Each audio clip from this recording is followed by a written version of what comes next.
रतन, अनुभव है रस को, अनुभव मार्ग मोक्ष को, अनुभव मोक्ष स्वरूप।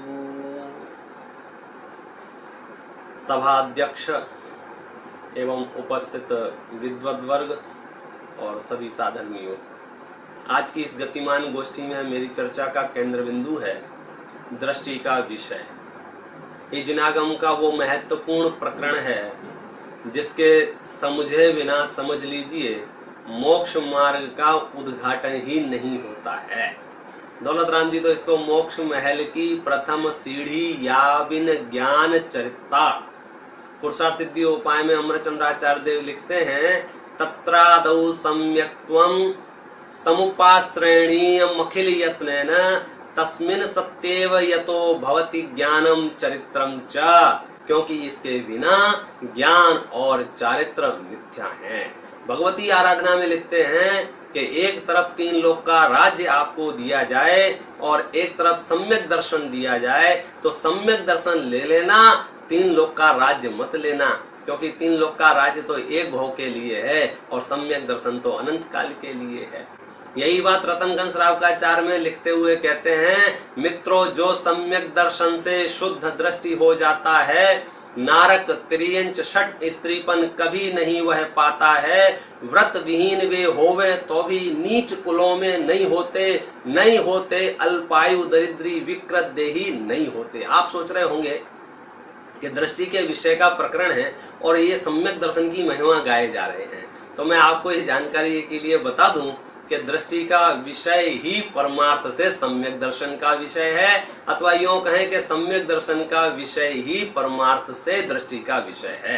यानी सम्यक दर्शन में जो सबसे टॉप क्वालिटी का सम्यक दर्शन है, जिसे हम निश्चय सम्यक दर्शन कहते हैं, उसका जो विषय है वो दृष्टि का विषय है। और ये महत्वपूर्ण इतना है कि जिसके पास ये दृष्टि का विषय हो, फिर वो शिवभूति मुनराज जैसे अल्प ज्ञानी मुनि भी क्यों ना हो, जिन्हें कुछ याद न रहता हो, अनंत काल के लिए सिद्धशिला में जाके विराजमान हो जाएंगे। और जिसके पास ये दृष्टि का विषय नहीं होगा, फिर वो सर्व आगम धर भले ही क्यों ना हो, 11 अंग 9 पूर्व का पाठी ही क्यों ना हो, संसार में परिभ्रमण करेंगे। आप समझ लीजिए, इससे अंदाजा लगा लीजिए कितना महत्वपूर्ण विषय है। और वर्तमान में ये गुरुदेव श्री की समझो हम सब पामर मुमुक्षुओं के लिए एक अनुपम भेंट है दृष्टि का विषय।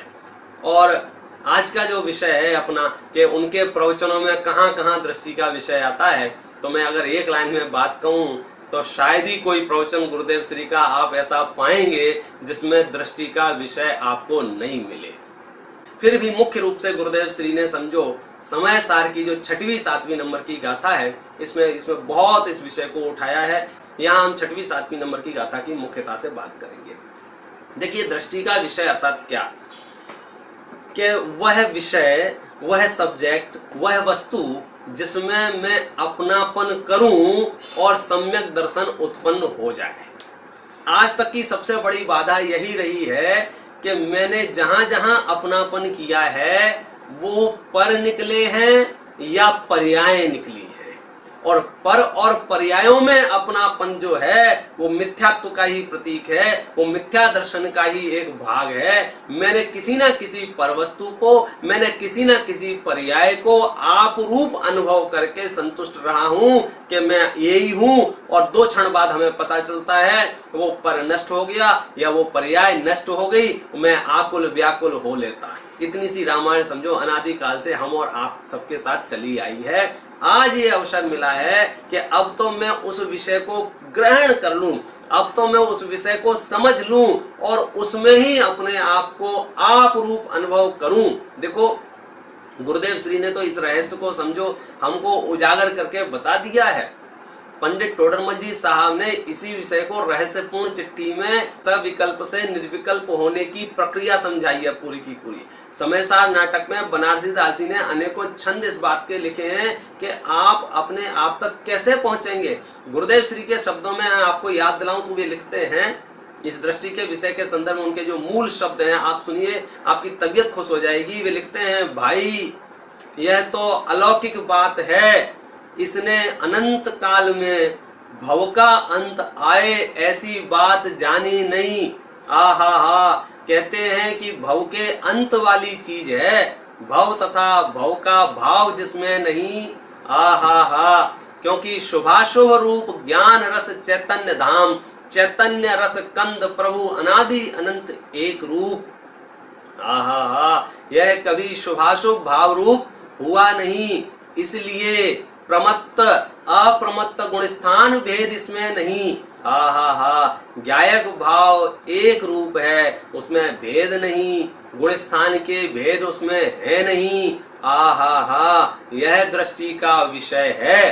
ये देखिए उनके मूल शब्द हैं। उस ज्ञायक को यहाँ भूतार्थ कहा है। विद्यमान पदार्थ वस्तु एक रूप नित्य ज्ञायक भाव, ज्ञायक भाव, ज्ञायक भाव। ध्रुव प्रवाह, चैतन्य की बाढ़ का ध्रुव प्रवाह, पानी की बाढ़ इस प्रकार चलती है। यहाँ बाढ़ ध्रुव ध्रुव ध्रुव ध्रुव। आहा, यह ज्ञायक एक रूप जानने में आया, फिर उसे शुद्ध कहते हैं। देखो मैं ये कहना चाह रहा हूं, मैं पढ़ के सिर्फ आपको ये हिंट देना चाहता हूं कि गुरुदेव इस विषय को जिस रस के साथ परोसते हैं वो रस उनके अंदर से आता है, और जब तक वो रस नहीं आएगा हम उस तत्व की उपलब्धि नहीं कर पाएंगे। ये शब्द जाल और वाग विलास का विषय नहीं है, ये तो मोक्ष मार्ग में आश्रय करने योग्य विषय है। मैं अनादि काल से दर दर की ठोकरें खाता हुआ फिर रहा हूँ, मैं किसका अवलंबन लूं? मैंने द्रव्य कर्मों का अवलंबन लिया, उनको आप रूप जाना। मैंने नो कर्मों का अवलंबन लिया, उनको आप रूप जाना। मैंने भाव कर्मों का अवलंबन लिया, उनको आप रूप जाना। दो चार कदम आगे बढ़ गया तो मैंने निर्मल पर्यायों को आप रूप जाना। लेकिन हर जगह मुझे धोखा ही धोखा मिला, क्योंकि वे पर और पर्याय लय धर्मा थे। मैं अविनाशी तत्व था और उनके नष्ट होने पर मैंने अपना भी नाश माना, कि उस आत्म तत्व को विस्मरण करके मैंने इन सबको अपना माना। और समय सार का उद्घाटन ही इस बात से हुआ था। आचार्य कुंद देव कहते हैं कि सुनो, तुमने बंद कथा आपने बहुत सुनी है, अब मैं आपको उस एकत्व विभक्त आत्मा को बतलाने जा रहा हूं। तो वो जो एकत्व विभक्त तत्व है वो दृष्टि का विषय है। तो जैसे ही बात कही आचार्य देव ने कि सुनो एकत्व विभक्त समझा रहा हूं, तो शिष्य प्रश्न करता है को असौ शुद्धात्मा इति चेत। तो आचार्य भगवान के मुख से सबसे पहले निकला णवि होदि अपमत्तो जान गोदो जो भावो। अब इसमें समझने वाली बात यह है कि हमने प्रश्न तो बहुत सकारात्मक पूछा था कि शुद्धात्मा कौन है, और उत्तर नकारात्मक आया कि आत्मा प्रमत्त भी नहीं है और आत्मा अप्रमत्त भी नहीं है। और दो कदम आगे जाके यदि साध्वी गाथा पढ़ेंगे तो वहां तो लिखते हैं कि ज्ञान भी नहीं है, दर्शन भी नहीं है, चारित्र भी नहीं है। नवीणाणम न चरित्रम नाणाणम। अब बोलो क्या करोगे?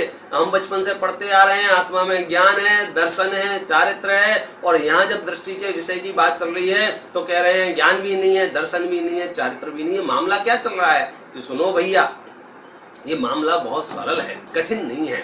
सरल इस मामले में है कि जिसमें मुझे अपनापन करना है वो कौन है, प्रश्न ये है। उस तत्व की खोज में मैं सारा विषय ये पढ़ रहा हूं।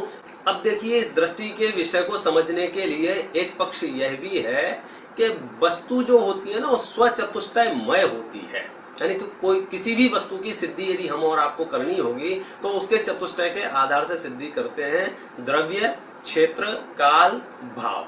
तो यहाँ पर द्रव्य, क्षेत्र, काल, भाव में से हम दृष्टि के विषय की खोज इस प्रकार से कर सकते हैं कि द्रव्य के दो भेद हैं, सामान्य और विशेष। क्षेत्र के दो भेद हैं, भेद और अभेद। काल के दो भेद हैं, नित्य और अनित्य। भाव के दो भेद हैं, एक और अनेक। अब आप ये समझ लीजिए, इसमें से दृष्टि का विषय क्या है कि जो सामान्य, अभेद, नित्य, एक जो है वो दृष्टि का विषय है। अब इसमें भी देखो हमने चार कहे ना, ये चार नहीं, ये चारों मिलके जो एक है वो दृष्टि का विषय है। अब देखो मजबूरी है, जैसा लघु तत्व स्फोट में कहा है ना, इस जिह्वा के 1000 टुकड़े हो जाएं कि ये वस्तु का युगपत कथन करने में असमर्थ है। इसलिए जो अभेद, अखंड, एक, नित्य जो वस्तु है वो एक साथ कहने में नहीं आती है। कहने में क्रम पड़ जाता है, कहने में भेद पड़ जाता है, और भेद जहां पड़ता है वहां व्यवहार खड़ा हो जाता है, व्यवहार जहां खड़ा होता है वहां दृष्टि का विषय खत्म हो जाता है। इसलिए हमें उसे इशारों से ही समझना पड़ेगा। इशारों से समझना पड़ेगा माने इन शब्दों का जो वाच्य वो भगवान आत्मा है, वह भगवान आत्मा कैसा है कि जिसमें पर का अंश भी नहीं, जिसमें पर्यायों का अंश भी नहीं। जब जब भी हम ये कहते हैं कि दृष्टि के विषय में पर्याय शामिल नहीं है, तो हमें यह ध्यान रखना चाहिए कि किन पर्यायों की बात चल रही है, कि वो अनंत पर्यायों को जो पी के बैठा है उन पर्यायों की बात नहीं चल रही है, क्योंकि उसमें तो द्रव्य है। उन पर्यायों की बात चल रही है जो उत्पन्न और विनष्ट होती हैं। उन पर्यायों की बात चल रही है जो भेद विकल्प उत्पन्न करते हैं। जैसे सातवीं गाथा में लिखा है न वीणाणम न चरित्रम न दंसरणम। ये क्या है कि ज्ञान भी नहीं है आत्मा में, दर्शन भी नहीं है, चारित्र भी नहीं है, कि सुनो ये इस भेद रूप नहीं है। अभेद पने से तो ज्ञान भी है, दर्शन भी है, चारित्र भी है। समस्या कहाँ उत्पन्न हो रही है कि समस्या तो इस वचन व्यवहार में हो रही है कि हम उस अभेद तत्व का युगपत निरूपण करने में असमर्थ हैं। देखिए इस विषय को बनारसी दास जी के इस छंद से अपन समझने का प्रयास करते हैं और समापन करेंगे। आप इसमें खो जाइए, आप इस यात्रा में साथ में चलिए कि सबसे पहले क्या करें। तो बनारसी दास जी लिखते हैं प्रथम सुदृष्टि सो शरीर रूप कीजिए भिन्न। सबसे पहले तो अपने आप को इस शरीर से अलग कर लेना चाहिए दृष्टि में। प्रथम सुदृष्टि सो शरीर रूप कीजिए भिन्न, तामे और सूक्ष्म शरीर भिन्न मानिए। उसमें और जो सूक्ष्म शरीर है तेजस आदि, उनसे भी अपने आप को अलग कर लीजिए। ठीक है। अष्ट कर्म भाव की उपाधि सो कीजिए भिन्न। की अष्ट कर्मों की जो उपाधि है, अष्ट कर्म भाव की उपाधि क्या है, द्रव्य कर्म की उपाधि क्या है, भाव कर्म, मोह राग द्वेष के परिणाम। अपने आप को इनसे भी अलग कर लीजिए। ताहू में सुबुद्धि को विलास भिन्न जानिए। और उसके बाद जो ये वेद रूप विकल्प उत्पन्न हो रहे हैं, आत्मा में ज्ञान है, दर्शन है, चारित्र है, इनको भी भिन्न कर दीजिए। तामे प्रभु चेतन विराजत अखंड रूप, वह श्रुत ज्ञान के प्रवान और आनिए। वाही को विचार कर वाही में मगन हुए, वाको पद साधवे को ऐसी विधि ठानिए। वाके पद साधवे को ऐसी विधि ठानिए। हम और आप सभी उस दृष्टि के विषय को अपना विषय बनाएं और अनंत काल के लिए अनंत सुखी हो जाएं। इस मंगल भावना से अभी की बात विराम।